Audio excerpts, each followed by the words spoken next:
नमस्कार साथियों, स्वागत है आपका हमारे चैनल टीएनटी ज्ञान में। आज लेके आया हूँ न्यू इन्फॉर्मेटिव वीडियो क्योंकि आज मार्केट पूरा रेड रहा। और क्या वजह रही इस मार्केट में भूचाल लाने की? क्या कारण थे जिसकी वजह से मार्केट इस कदर गिरा? कई सारे रीजन है, सो वन बाय वन हम बात करेंगे और आपको बताएंगे कि क्या वजह थी और आगे कब तक मार्केट इस तरीके का रहेगा। क्या ये सही समय है मार्केट से पैसा निकालने का, या ये सही समय है मार्केट में एंट्री करने का? इस पे हम चर्चा करेंगे। ठीक है, इसी पे बात करेंगे। तो वीडियो काफी इंफॉर्मेटिव रहने वाली है और वीडियो को लाइक जरूर करें। अगर पसंद आए तो शेयर करना ना भूलें, सब्सक्राइब जरूर करें हमारे चैनल को जो चैनल पर नए आए हैं। और जो पुराने हैं, जो बार बार वीडियो देख रहे हैं, वो भी चैनल को सब्सक्राइब जरूर करें जिन्होंने सब्सक्राइब नहीं किया अभी तक। तो शुरुआत करते हैं हम लोग इंडियन मार्केट से। आज इंडियन मार्केट का परफॉर्मेंस काफी खराब रहा। कोई भी मार्केट का कोई भी सेक्टर ग्रीन नहीं रहा, सब रेड रहे। मार्केट ने बहुत तेजी से छलांग लगाई नीचे की तरफ। अधिकतर छलांग जो होती है वो ऊपर की तरफ होती है, इस बार मार्केट ने नीचे की तरफ लगाई है। और ऐसा होना लाजमी भी था क्योंकि काफी समय से भारतीय मार्केट जैसा और मार्केट चल रहा है, उस हिसाब से भारतीय मार्केट जो है वो ऊपर की तरफ भाग रहा था। तो इस बार गिरना था भी ये, और कुछ कारण है इसके। ग्लोबली कारण है, कुछ इंटरनली कारण है जिनकी वजह से मार्केट गिरा है। तो सबसे पहले सेंसेक्स की बात करें। आज सेंसेक्स लगभग 1% गिरा। 849 पॉइंट टूटकर 80,786 पे बंद हुआ। 1% से ऊपर सेंसेक्स टूटा है आज। और अगर निफ्टी फिफ्टी की बात करें तो 1% से ऊपर निफ्टी फिफ्टी टूटी है। लगभग 255 पॉइंट टूटकर 24,712 पे बंद हुआ। निफ्टी मिड कैप की बात करें 150 की, तो 313 पॉइंट टूटकर 21,119 पर बंद हुआ। निफ्टी मिड कैप करीबन 1% से ज्यादा टूटी। लगभग 1.46%, मतलब करीबन 1.5% के करीब निफ्टी मिड कैप टूटी है।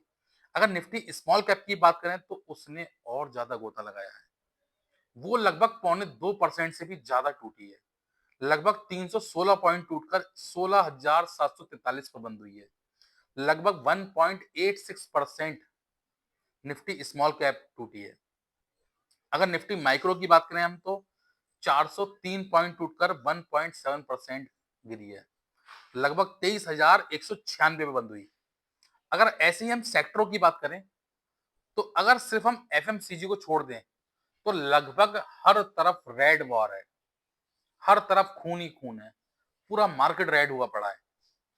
अगर निफ्टी एफएमसीजी की बात करें तो एफएमसीजी में मामूली बढ़ोतरी देखी गई है। रोजमर्रा वाली चीजें उसमें, क्योंकि उसमें इसलिए देखी गई है, उसमें ज्यादा फर्क पड़ता भी नहीं है मार्केट का। निफ्टी ऑटो की बात करें तो लगभग 103 पॉइंट टूटा। निफ्टी कंजप्शन की बात करें लगभग 46 पॉइंट टूटा। निफ्टी आईटी की बात करें तो इसमें ज्यादा गिरावट देखने को मिली, 216 पॉइंट टूटा। निफ्टी कंज्यूमर ड्यूरेबल की बात करें तो ये और ज्यादा टूटी, 1.77%। लगभग 690 अंक टूटा ये। और निफ्टी डिफेंस की बात करें तो लगभग 2.29% टूटा है। और निफ्टी फार्मा की बात करें तो 1.67% टूटा है। Nifty bank 1.25%। निफ्टी 200 की बात करें तो 1.6%। Nifty metal 1.6%। Nifty reality, reality में ज्यादा टूट आई है। रियलिटी में 2.24% की टूट है। निफ्टी इंफ्रास्ट्रक्चर की बात करें तो 1.55%। निफ्टी सीपीएससी की बात करें तो 1.48%। लगभग सभी सेक्टरों में रेड वार्निंग है। सभी सेक्टर टूटे हैं। और देखिए, एक्चुअली ये केवल भारत का मार्केट नहीं टूटा। अगर आप एशियन मार्केट देखेंगे तो एशियन मार्केट अगर आप देखेंगे तो उसमें भी पूरा मार्केट रेड है। ग्लोबली कोई सा भी मार्केट उठा के देख लीजिए, सब मार्केट रेड है। चाहे वो रसिया का मार्केट है, लगभग 1% टूटा है। चाहे नेस्डेक की बात करें, चाहे एस&पी ग्लोबल 500 की बात करें, मतलब अमेरिकी मार्केट हो, कहीं का भी मार्केट हो, सब टूटे हैं। और इसकी वजह क्या रही है? आप लोग सोचते हैं कि केवल ट्रंप की वजह से भारतीय मार्केट टूट रहा है, उसका खुद का मार्केट टूटा पड़ा है। यूरोपियन कंट्री का मार्केट टूटा पड़ा है। एशियन कंट्री का, रसिया, जापान, इंडोनेशिया, मतलब जितने भी मार्केट हैं वो सारे राइड हुए हैं। क्या वजह है उसकी? उसी में हम चर्चा करेंगे। सबसे मेन वजह जो है फेडरल रिजर्व बैंक। जो अमेरिका की फेडरल रिजर्व बैंक है, जब जब वो टैक्स, वो इंटरेस्ट रेट में कटौती करती है तो मार्केट में उथल पुथल होती है। इस बार जो उथल पुथल हुई है उसकी वजह दूसरी है। उसकी वजह है डोनाल्ड ट्रंप। जो इनकी फेडरल रिजर्व बैंक है उसमें 7 मेंबर एक्टिव मेंबर होते हैं जो इसको पूरा मॉनिटरिंग करते हैं, पूरा रेगुलाइज करते हैं, रेगुलेटरी चलाते हैं पूरी इसको। उन 7 में से एक ने तो अभी इस्तीफा दे दिया था, एक को डोनाल्ड ट्रंप ने हटा दिया है। जो लीजा कुक करके है उसको उन्होंने हटा दिया है डोनाल्ड ट्रंप ने। और क्यों हटा दिया है आप समझ सकते हैं, क्योंकि डोनाल्ड ट्रंप चाहते हैं कि रेट में कट हो, रेट कट हो, इंटरेस्ट रेट कट हो। लेकिन क्योंकि जो वहां की फेडरल रिजर्व बैंक है वो बिल्कुल नहीं चाहती कि वो किसी भी तरह के इंटरेस्ट रेट में कट करे, क्योंकि इससे क्या है वहां की इकोनॉमी और जो जीडीपी ग्रोथ है उसमें कहीं ना कहीं गिरावट आएगी। और वो जानते हैं कि इसका भार जो है वो आने वाले समय पे अमेरिका की जो जीडीपी ग्रोथ है उस पर पड़ने वाला है। देखिए अमेरिका के हालात पहले से ही खराब हैं, वो पहले से इतने कर्ज में है। अगर ये इंटरेस्ट रेट कट होता है तो उसकी इकोनॉमी और ज्यादा हालत खराब हो जाएगी। और ये वो लोग जानते हैं। जो राजनेता होते हैं ये तो कोई अर्थशास्त्री होते नहीं है, इनको कोई नॉलेज नहीं इन चीजों की, इन्होंने तो मुंह उठाया और कह दिया गली के गुंडे की तरह।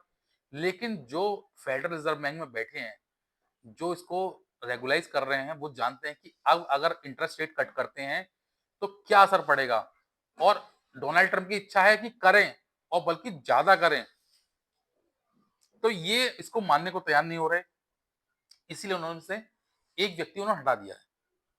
और इसके बदले वो किस क्या चाहेंगे कि मेरा कोई व्यक्ति खास उस पद पे बैठ जाए, जिससे क्या हो कि मेरी चल सके, इसमें भी मेरा बहुमत हो। आपको बता दूं कि जैसे भारत के लिए लोग कहते हैं कि भारत पे जो ये इस टाइप के इंस्टीट्यूशन है उसमें गवर्नमेंट का हस्तक्षेप रहता है, गवर्नमेंट इसको कहीं ना कहीं मतलब अपना हस्तक्षेप करती है, अपने तरीके से चलाती है। ठीक है, लोग कहते हैं कि अमेरिका में इस तरह का कोई इशू नहीं है। अमेरिका के जो इस टाइप के इंस्टीट्यूशन है वो स्वतंत्र है, अपनी मर्जी से फैसले लेते हैं। लेकिन बता दूं कि अब ऐसा नहीं है, वहां पर भी इस टाइप का सिस्टम चल रहा है, वहां भी ऐसा ही होता है। और वहां बल्कि भारत से ज्यादा गंदा है। जिस तरीके से उन्होंने हटा दिया इस तरीके से भारत में हटा भी नहीं सकते। ठीक है। और इसका इम्पैक्ट आपको देखने को मिला है भारतीय मार्केट में और पूरे एशियन मार्केट में। जो मार्केट टूटा इसकी बहुत बड़ी वजह है, क्योंकि वो जो चाह रहे हैं वो उसके अनुसार वो सही नहीं है, वो नहीं कर पा रहे। और वो चाह रहे हैं कि कैसे भी दबाव में आके ये करवाया जाए। दूसरी वजह, जो फ्रांस के जो मार्केट है वो भी गिरा है, क्योंकि उसकी क्या वजह है, क्योंकि उनको ये अनिश्चितता हो रही है कि सरकार दोबारा लौटेगी कि नहीं लौटेगी। ये भी एक बहुत बड़ा रीजन है जिसकी वजह से भी ये दिक्कतें सामने हुई है। इसकी वजह से भी मार्केट टूटा है, फ्रांस का भी काफी मार्केट टूटा है। ठीक है, तीसरा बात करें तो क्रूड के रेट बढ़े हैं 68 US billion dollar, sorry 68 US dollar के पे रेट पहुंच गए हैं उसके, जिसकी वजह से महंगाई बढ़ी है। इसकी वजह से भी मार्केट गिरा है। बहुत सारी छोटी छोटी वजह हैं जिसकी वजह से मार्केट बार बार गिर रहा है। और आपको ट्रम्प का रवैया तो है ही, आपको पता है उसने फिर से टैरिफ बढ़ाने का जो अनाउंसमेंट कर दिया है भारत पे, सैंक्शन लगाने के लिए। ये निरंतर वो इसी तरह के जो ड्रामे कर रहे हैं। इससे क्या हो रहा है, मार्केट कहीं ना कहीं डरा हुआ है, थोड़ा सा समझ नहीं पा रहा है कि अब आगे की क्या रणनीति होगी। हालांकि ये शॉर्ट टर्म के लिए है, लॉन्ग टर्म के लिए, लेकिन मार्केट में कहीं ना कहीं उथल पुथल है इसी वजह से। क्योंकि देखिए अब जो उन्होंने सैंक्शन लगाए हैं, जो टैरिफ बढ़ा रहे हैं, उसका असर पड़ेगा। और उसका असर जो है वो किन चीजों पर पड़ेगा, उनका असर पड़ेगा टेक्सटाइल पे, जेम्स एंड ज्वेलरी पर, सी फूड्स पे, फर्नीचर पर, लेदर पर। लेकिन क्या इन चीजों पे असर पड़ने से इंडियन शेयर मार्केट पर असर पड़ेगा? पड़ेगा, लेकिन उतना नहीं पड़ेगा। उसकी वजह क्या है, क्योंकि इस टाइप के जितने भी स्टॉक मार्केट में लिस्टेड शेयर हैं वो बहुत कम है। वो इतने इस तादाद में नहीं है कि उनका इंपैक्ट भारतीय शेयर मार्केट पे पड़े। ये जो कंपनी है जो टेक्सटाइल बनाती हैं, जेम्स ज्वेलरी बनाती हैं, सी फूड्स बनाती हैं, फर्नीचर या लेदर एक्सपोर्ट करती हैं, ये कंपनियां शेयर मार्केट में कम लिस्टेड हैं, इतनी क्वांटिटी में नहीं है कि इसका असर शेयर मार्केट पर पड़ सके। लेकिन क्या होता है ग्लोबली जब भी ऐसा कुछ होता है तो, क्योंकि मार्केट तो ऐसी न्यूज से चलता है, ऊपर भी जाता है नीचे भी आता है, तो असर पड़ा है लेकिन इतना असर नहीं पड़ने वाला। ये कंपनी लिस्टेड नहीं है इस तादाद में कि इसका असर पड़ सके। तीसरी चीज, उनका हमेशा से वो एक ही सिस्टम रहा है, किसी भी तरीके से नोबेल प्राइज। और मैंने बताया आपको कि वो इसके लिए किसी भी हद तक जाने को तैयार है। वो कैसे भी कोशिश कर रहे हैं कि मुझे नोबेल प्राइज मिल जाए। और जब से ऑपरेशन सिंदूर के बाद भारत ने उनके इस प्रपोजल को ठुकराया है, तब से वो चिढ़ गए हैं।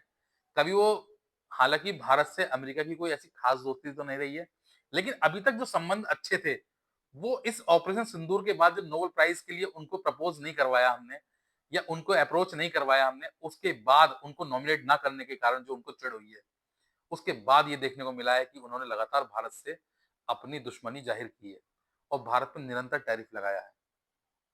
सिर्फ यही चिढ़ की वजह है क्योंकि अभी तक अमेरिका में जो शांति नोबेल प्राइज मिला मिला है, वो सिर्फ 4 ही राष्ट्रपतियों को मिला है। जिम वॉल्टर को मिला है, एक रोज वैली को मिला है, एक जिम कार्टर को मिला है 2002 में, एक चौथा मिला है बराक ओबामा को। तो वो चाहते हैं कि अब मुझे भी मिले। इन 4 राष्ट्रपति के बाद वो 5वां राष्ट्रपति बनना चाहते हैं जिसको नोबेल प्राइज मिले शांति का। लेकिन जिस व्यक्ति ने पूरे विश्व में उथल-पुथल मचा रखी है, पूरे विश्व में तांडव मचा रखा है, उसको नोबेल प्राइज मिलना कहाँ का सही है?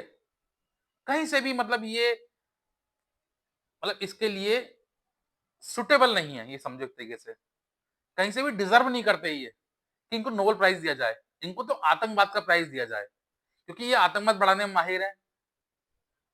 हर तरफ इन्होंने उथल-पुथल आतंक मचा रखा है। पूरे विश्व की इकोनॉमी में आतंक मचा रखा है। देखिए, दिक्कत क्या है कि उनका जो व्यवहार है वो गली के गुंडों की तरह है। लेकिन समस्या क्या है कि वो उस देश के राष्ट्रपति हैं जो सबसे पावरफुल है। इकोनॉमी में भी, अर्थव्यवस्था में भी, हर चीज में सबसे पावरफुल देश है। तो उसका इम्पैक्ट तो और मार्केट पे, वर्ल्ड पे पूरे पड़ना ही पड़ना है। अब ये हमारा दुर्भाग्य है कि अमेरिका जैसे सक्षम देश का राष्ट्रपति इस तरीके का माफिया और गुंडा बन गया है, जो ना तो अर्थव्यवस्था के बारे में कुछ जानते हैं, ना देश को चलाना जानते हैं। वो सिर्फ और सिर्फ एक ही चीज जानते हैं कि कैसे भी दूसरे देशों को परेशान करा जाए, कैसे भी इजी तरीके से पैसा कमाया जाए या कैसे भी अपनी बात मनवाई जाए, अपने आप को नोबेल प्राइज दिलवाया जाए। इसलिए लगे पड़े हैं और आपको बता दूं जो वो भारत के जो करीब आए थे वो थोड़ा-सा, उसकी वजह सिर्फ और सिर्फ चाइना थी। क्योंकि चाइना उनका हमेशा से एनिमी रहा है, चाइना हमेशा उनका कॉम्पिटिटर भी है और अब जो ग्लोबली जो लीडर चेंज होना है उसमें भी उनको दिखता है कि कहीं न कहीं चाइना ही बैठेगा मेरी जगह। तो इसलिए वो भारत को अपने करीब लाए थे। आपने देखा जिस दिन से भारत से बिगड़ी है, चाइना के संबंध भारत से सुधरने लगे हैं। जो रेयर अर्थ मटेरियल चाइना भा अमेरिका को नहीं दे रहा था, वो भारत को देने के लिए एग्री हो गया। और आपको बता दूं अभी जो लास्ट 90 डेज का उन्होंने एक्सटेंशन दिया था चाइना को टैरिफ रोकने का, वो 90 डेज का और दिया है, ठीक है? उसके बाद और दिया था। अभी पूरी तरह खत्म नहीं हुआ। क्यों? क्योंकि जो भी चाइना से डील हुई थी रेयर अर्थ मटेरियल अमेरिका को देने के लिए, अभी तक चाइना ने पूरी तरीके से नहीं दिए हैं, जिसका परिणाम ये हुआ है कि अब अमेरिका ने दोबारा से चाइना को धमकी दी है कि हम आप पर 200% टैरिफ लगा देंगे अगर आपने हमारी बात नहीं मानी। और वही रेयर अर्थ मटेरियल उसने भारत को देने के लिए तैयार हो गया है वो। फर्टिलाइज़र देने को तैयार हो गया है वो। जितने भी ऐसे रेयर अर्थ मटेरियल है वो भारत को देने को तैयार हो गया है। क्यों? क्योंकि उसको भी पता है कि भारत को देके इतना नुकसान नहीं है जितना अमेरिका को देके है। और अमेरिका इसी चक्कर में चिढ़ा हुआ है उससे।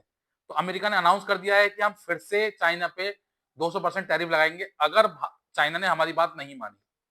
तो ये सब दिक्कतें आगे भी भविष्य में आने वाली हैं जिससे मार्केट का संतुलन बिगड़ा रहेगा। पूरे विश्व का संतुलन बिगड़ा रहेगा इस एक व्यक्ति की वजह से। क्योंकि इसको पता है ये रशिया को रोक नहीं सकता, चाइना को रोक नहीं सकता, ये किस पे लगाएगा? ये भारत पे लगाएगा, ये उन देशों पे लगाएगा। अब आप एक तरीके से ये देखिए ना, ब्राजील जैसे देश जो इसके फ्रेंडली देश हैं, उन तब पे टैरिफ लगाया, उन पे तो बिल्कुल नहीं लगना चाहिए था। क्यों? क्योंकि वहाँ पे एक नेता है, उसको उन्होंने जेल में डाल दिया है। ये कह रहे हैं वो मेरा दोस्त है। तो ये तो हर चीज़ में हस्तक्षेप करेंगे। इनकी बात जो मानेगा, जो इनको अपना दोस्त बनाएगा, ये उसके हर क्षेत्र में हस्तक्षेप करेंगे। जैसे भारत सिंह की क्या डिमांड थी कि भारत इनका F-35 खरीद ले। लेकिन भारत ने क्यों नहीं खरीदा? क्योंकि भारत को इन पे विश्वास ही नहीं है।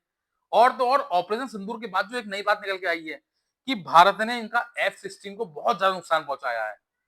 बहुत ज़्यादा डिस्ट्रॉय किए हैं F-16, इससे इनको और चिढ़ मच गई है। और ये क्या चाह रहे हैं कि भारत इनको अपने एग्रीकल्चर सेक्टर में एंट्री कराए, इनकी इनकी डेयरी फार्म में एंट्री कराए। जिससे क्या होगा सीधे-सीधे हमारे जो एग्रीकल्चर वाले लोग हैं, जो किसान भाई हैं, उनको नुकसान होगा। गवर्नमेंट ने इसमें एंट्री इनकी बैन कर दी है। इसी को लेके ये और ज़्यादा चिढ़े हुए हैं क्योंकि इनकी तो देखो शर्तें रहती हैं सीधी-सीधे। इनसे अगर दोस्ती रखोगे तो इनकी शर्तों पे रखोगे, इनके दबाव में आके रखोगे। तो ऐसी दोस्ती का क्या फ़ायदा? देखिए हमारे यहाँ पहले से कहते आए हैं कि दोस्ती वो होनी चाहिए जो निस्वार्थ भाव से हो। एक दूसरे के दोनों के लिए हो। ऐसा ना हो कि एक ही तरफ की दोस्ती आप ही एक ही तरफ से हमें यूज़ करते रहें। तो ऐसी दोस्ती का तो कोई फ़ायदा नहीं है, इससे तो दुश्मनी अच्छी है। खुल के तो लड़ेंगे सामने से, हमें पता है कि वो हमारा दुश्मन है। तो इस दोस्ती का कोई फायदा नहीं है। इसीलिए भारत समझ गया है कि ना तो भारत ने उसको एग्रीकल्चर सेक्टर में एंट्री दी है, ना डेयरी फार्म में एंट्री दी है और ना ही उनका F-35 खरीदने के लिए साफ मना कर दिया है और बल्कि उनसे डिफेंस की आगे तक की डील के लिए मना कर दिया है कि अब भारत उनसे डिफेंस की ऐसी कोई डील नहीं करेगा। इसलिए वो और ज्यादा बौखलाया हुआ और ज्यादा डरा हुआ है। इसलिए उसने सभी कंट्री को लगभग टैरिफ लगा रहा है। भारत पे अब दोबारा से लगाना शुरू कर दिया उसने। देखिए टैरिफ की एक वजह और भी है। टैरिफ जो है वो एक तरह की इजी मनी है। इजी मनी कैसे है? बिना कुछ करे सॉरी, बिना कुछ करे, बिना कोई प्रोडक्शन करे, बिना कोई मैन्युफैक्चरिंग प्लांट लगाए, ये सीधे सीधे पैसा कमा रहे हैं। अभी तक ही समझ लीजिए जो टैरिफ इन्होंने लगाया है उससे 100 बिलियन US डॉलर वो अभी तक कमा चुके हैं। ये बताते हैं कि दिसंबर तक ये 300 बिलियन US डॉलर बिना किसी चीज के, बिना कुछ करे, सिर्फ इसी टैरिफ से कमा लेंगे। तो सोचिए एक व्यक्ति बिना कुछ करे, बिना कुछ मैन्युफैक्चरिंग, बिना कुछ दिमाग लगाए, सिर्फ टैरिफ से इतना पैसा कमा रहा है। तो वो क्यों नहीं चाहेगा? क्यों? क्योंकि उसको पता है कि मैं जो हूं, मैं बॉस हूं, मैं पावरफुल हूं, इसका मैं फायदा उठाऊंगा। लेकिन उसको ये चीज भूल गया है, ये कब तक चलेगा? ये कुछ समय तक चलेगा, आगे चल के ये सब चीजें खत्म हो जानी है। क्यों? उसकी वजह है, ये पैसा किससे कम रहा है? ये पैसा अमेरिकी नागरिकों से कम रहा है। ये भारतीय लोगों से नहीं कम रहा, ये भारतीय कंपनियों से नहीं कम रहा, क्योंकि हम तो अपना प्रोडक्ट बेच रहे हैं, उसका पैसा ले रहे हैं। हम पे टैक्स लग रहा है, वो टैक्स कौन दे रहा है? आपके ही आम नागरिक, आपकी ही जनता दे रही है। तो आगे चल के आपकी जनता त्रस्त हो जाएगी, वो आपका तख्ता पलट कर देगी, क्योंकि वहां कहीं ना कहीं आगे चल के बहुत ज्यादा दिक्कतें होने वाली हैं।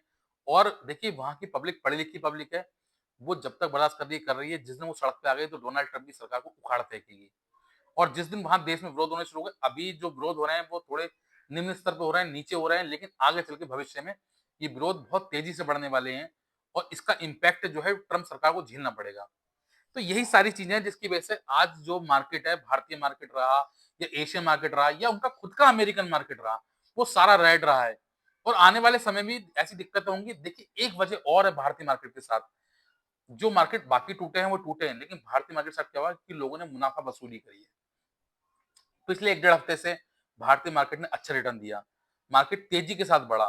तो अब क्या हुआ, लोगों को समझ में आ रहा था, क्योंकि अब जो है स्थिति फिर दोबारा ग्लोबली चेंज हो रही है, दोबारा से टैरिफ का इशू आ रहा है, दोबारा से क्योंकि मार्केट बढ़ चुका है, तो लोगों ने अपना रिटर्न बुक कर लिया, प्रॉफिट बुक कर लिया और उन्होंने एग्जिट मार दिया। तो उसके बाद भी मार्केट गिरता है। दूसरा एफआई जो है वो छोड़ के जा रहे हैं।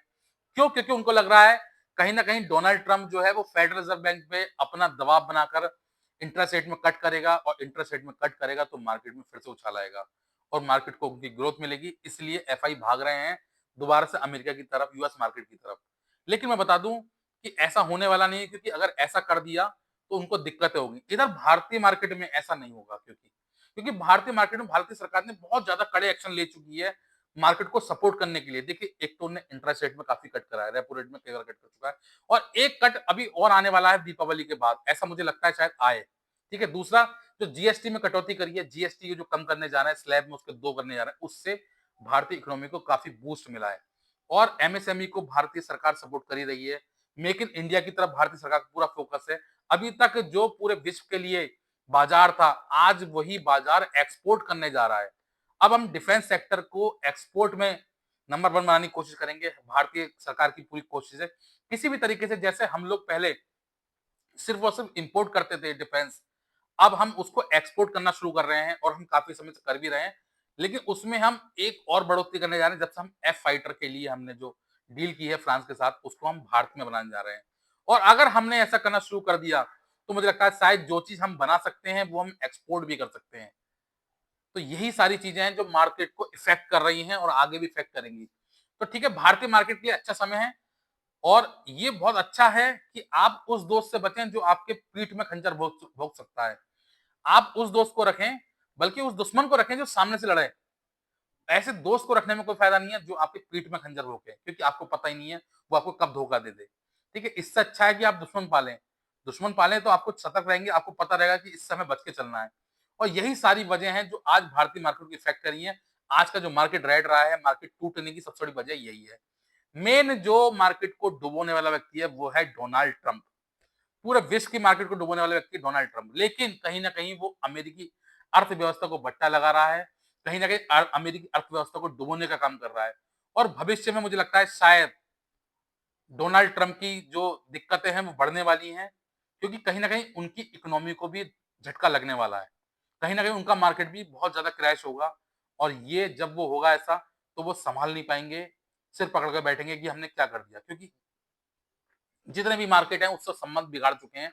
गिने-चुने मार्केट हैं, यूरोपियन कंट्री हैं जो उनके दबाव में रहती हैं, बाकी अधिकतर कंट्री से उनकी संबंध बिगड़े हुए हैं, तो मुझे लगता है शायद अब भविष्य में ऐसा होगा कि उनके साथ दिक्कतें बढ़ेंगी और उनके जो दोस्त हैं, जो उनके दबाव में रहते हैं, वो भी उनके अगेंस्ट जाएँगे आने वाले समय में।